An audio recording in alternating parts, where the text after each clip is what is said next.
Welcome to Pindar Poetry. We hope you learned something new. You start by enabling Wi-Fi and Bluetooth on both devices because QuickShare uses local networking for speed.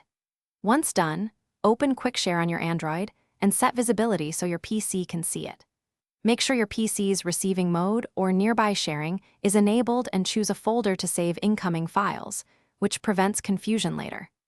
This prepares both endpoints, so you can move directly to selecting content and sending without extra setup delays. Now pick the files you want to send. You can multi-select images or documents to save time. Tap Share and choose Quick Share, then watch for your PC's name to appear in the Nearby Devices list and tap it. This initiates discovery and pairing.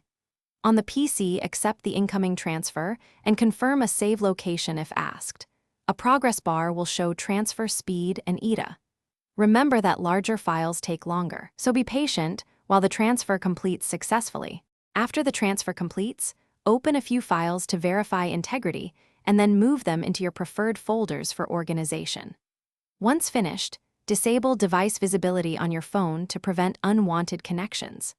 If something goes wrong, like the PC never appears or transfers stall, toggle Wi-Fi and Bluetooth on both devices, restart the QuickShare/Nearby service, and check the PC firewall or network drivers. Doing these steps usually fixes discovery.